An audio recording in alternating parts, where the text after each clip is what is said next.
അന്താരാഷ്ട്ര ഭൗമരാഷ്ട്രീയ സമവാക്യങ്ങളെയും ആഗോള എണ്ണ വിപണിയെയും ഒരേ സമയം കടുത്ത ആശങ്കയിലാഴ്ത്തിക്കൊണ്ട് മിഡിൽ ഈസ്റ്റിൽ വീണ്ടും ഒരു സൈനിക ഏറ്റുമുട്ടൽ കൂടി അരങ്ങേറിയിരിക്കുകയാണ്. തന്ത്രപ്രധാനമായ ഹോർമൂസ് കടലിടുക്കിന് സമീപം തെക്കൻ ഇറാനിലെ സൈനിക ലക്ഷ്യങ്ങൾക്ക് നേരെ അമേരിക്ക അപ്രതീക്ഷിതമായി വ്യോമാക്രമണം നടത്തിയതാണ് പുതിയ പ്രതിസന്ധിക്ക് കാരണമായിരിക്കുന്നത്. മാസങ്ങളായി തുടരുന്ന കടുത്ത യുദ്ധാവസ്ഥയ്ക്ക് ശേഷം രൂപപ്പെട്ട താൽക്കാലിക വെടിനിർത്തൽ കരാർ നിലനിൽക്കെയാണ് ഈ പുതിയ ആക്രമണം ഉണ്ടായിരിക്കുന്നത്. ഖത്തറിന്റെ തലസ്ഥാനമായ ദോഹയിൽ ഇരു രാജ്യങ്ങളും തമ്മിൽ നിർണായകമായ സമാധാന ചർച്ചകൾ പുരോഗമിക്കുന്നതിനിടയിലാണ് ഈ നാടകീയ നീക്കങ്ങൾ. നിലവിലുള്ള നയതന്ത്ര ശ്രമങ്ങളുടെ പശ്ചാത്തലത്തിൽ അമേരിക്ക നടത്തിയ ഈ പുതിയ സൈനിക നടപടി സമാധാന ചർച്ചകളെ പാളിച്ചകളിലേക്ക് നയിക്കുമെന്ന കടുത്ത ഭീതിയാണ് ആഗോളതലത്തിൽ ഉയരുന്നത്. മേഖലയിൽ മറ്റൊരു വലിയ സുരക്ഷാ പ്രതിസന്ധിക്ക് ഇത് തിരികൊളുത്തിയിട്ടുണ്ട്. അമേരിക്കയുടെ ഈ പുതിയ വ്യോമാക്രമണം പൂർണ്ണമായും തങ്ങളുടെ സൈന്യത്തെ സംരക്ഷിക്കാനുള്ള ഒരു സ്വയം പ്രതിരോധ നടപടിയായിരുന്നുവെന്നാണ് US സെൻട്രൽ കമാൻഡ് വ്യക്തമാക്കുന്നത്. തെക്കൻ ഇറാനിലെ ബന്ദർ അബ്ബാസ് ഉൾപ്പെടെയുള്ള തീരദേശ മേഖലകളിലെ ഇറാന്റെ മിസൈൽ വിക്ഷേപണ കേന്ദ്രങ്ങളെയാണ് അമേരിക്ക പ്രധാനമായും ലക്ഷ്യമിട്ടത്.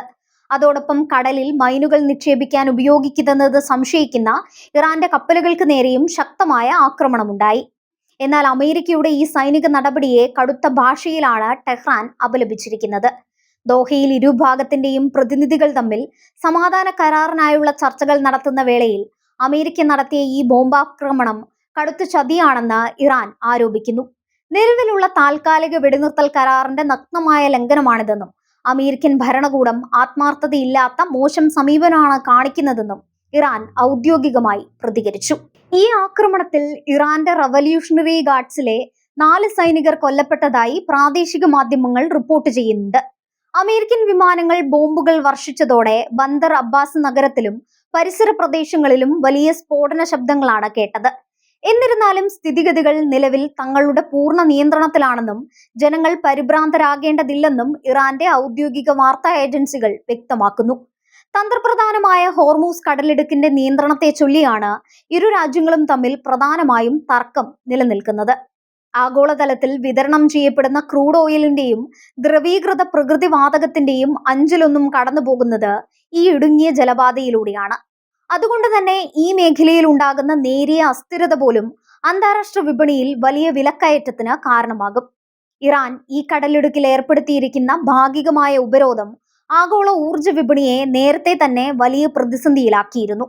അമേരിക്ക തങ്ങൾക്കെതിരെ ഏർപ്പെടുത്തിയിരിക്കുന്ന കടുത്ത സാമ്പത്തിക ഉപരോധങ്ങൾ പിൻവലിക്കുകയും അന്താരാഷ്ട്ര ബാങ്കുകളിൽ മരവിപ്പിച്ച് നിർത്തിയിരിക്കുന്ന കോടിക്കണക്കിന് ഡോളറിന്റെ ഇറാനിയൻ ആസ്തികൾ വിട്ടുനൽകുകയും ചെയ്താൽ മാത്രമേ ഹോർമൂസ് കടലിടുക്കിലൂടെയുള്ള അന്താരാഷ്ട്ര കപ്പൽ ഗതാഗതം പൂർണ്ണമായി പുനഃസ്ഥാപിക്കൂ എന്ന കർശന നിലപാടിലാണ് ഇറാൻ.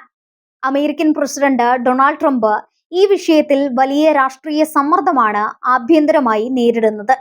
മിഡിൽ ഈസ്റ്റിലെ പുതിയ യുദ്ധമുഖം അമേരിക്കയ്ക്ക് വലിയ സാമ്പത്തിക ബാധ്യത വരുത്തിവെക്കുന്നുവെന്ന് US സെനറ്റിലെ പ്രതിപക്ഷ അംഗങ്ങൾ കടുത്ത വിമർശനം ഉന്നയിക്കുന്നുണ്ട്. ട്രംപ് സമാധാനം വാഗ്ദാനം ചെയ്യുമ്പോഴും അമേരിക്കൻ സൈന്യം വീണ്ടും ഇറാനെ ആക്രമിക്കുന്നത് പുതിയൊരു അറുതിയില്ലാത്ത യുദ്ധത്തിന് വഴി തുറക്കുമെന്നാണ് ഇവരുടെ മുന്നറിയിപ്പ്. അതേസമയം അമേരിക്കൻ വിദേശകാര്യ സെക്രട്ടറി മാർക്കോ റൂബിയോ വ്യക്തമാക്കുന്നത് ഈ ആക്രമണങ്ങൾക്കിടയിലും ഇറാനുമായുള്ള സമാധാന കരാർ ഇപ്പോഴും സാധ്യമാണെന്നാണ്. ഹോർമൂസ് കടലിടുക്കിലൂടെയുള്ള അന്താരാഷ്ട്ര കപ്പൽ ഗതാഗതം ഏത് വിധേനയും പുനഃസ്ഥാപിക്കുമെന്നും അതിൽ വിട്ടുവീഴ്ചയില്ലെന്നും അദ്ദേഹം ഉറപ്പിച്ചു പറയുന്നു. ദോഹയിൽ നടക്കുന്ന ചർച്ചകളിൽ ഇതിനായുള്ള പുരോഗതി ഉണ്ടാകുമെന്നാണ് വാഷിംഗ്ടണിന്റെ പ്രതീക്ഷ. എന്നാൽ മേഖലയിലെ മറ്റൊരു പ്രധാന ശക്തിയായ ഇസ്രയേൽ ലബനനിൽ തങ്ങളുടെ സൈനിക നടപടികൾ കൂടുതൽ വിപുലീകരിക്കുമെന്ന് പ്രഖ്യാപിച്ചത് കാര്യങ്ങൾ വീണ്ടും സങ്കീർണമാക്കുന്നുണ്ട്. ഇറാൻ പിന്തുണയുള്ള ഹിസ്ബുള്ളയുമായി ഇസ്രയേൽ തുടരുന്ന കടുത്ത പോരാട്ടം അമേരിക്കയും ഇറാനും തമ്മിലുള്ള ചർച്ചകളെയും വെടിനിർത്തൽ ശ്രമങ്ങളെയും ദോഷകരമായി ബാധിക്കുന്നുണ്ട്. ലബനിലെ യുദ്ധം പൂർണ്ണമായി അവസാനിക്കാതെ ഗൾഫ് മേഖലയിൽ ശാശ്വത സമാധാനം ഉണ്ടാകില്ലെന്ന് ഇറാനും വിശ്വസിക്കുന്നു.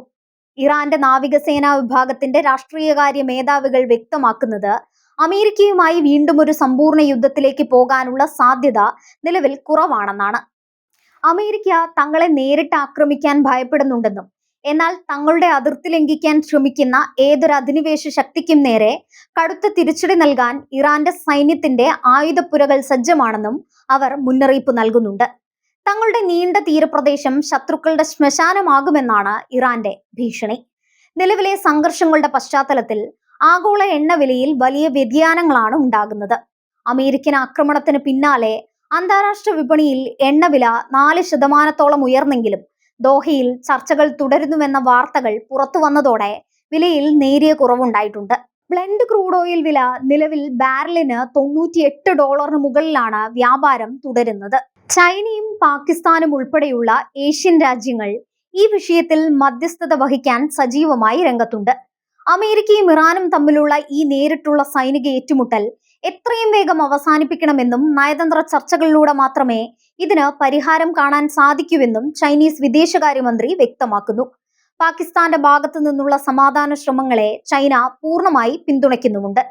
വരും ദിവസങ്ങളിൽ ദോഹയിൽ നടക്കുന്ന ചർച്ചകളുടെ ഫലം എന്തായിരിക്കുമെന്നതിനെ ആശ്രയിച്ചിരിക്കും മിഡിൽ ഈസ്റ്റിന്റെ ഭാവി.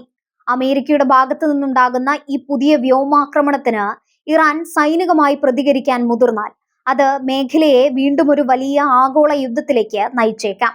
നയതന്ത്ര യുദ്ധവും സൈനിക നീക്കങ്ങളും ഒരേ സമയം മുറുകുമ്പോൾ ലോകരാജ്യങ്ങൾ അതീവ ജാഗ്രതയോടെയാണ് ഈ തന്ത്രപ്രധാന മേഖലയെ നോക്കിക്കാണുന്നത്.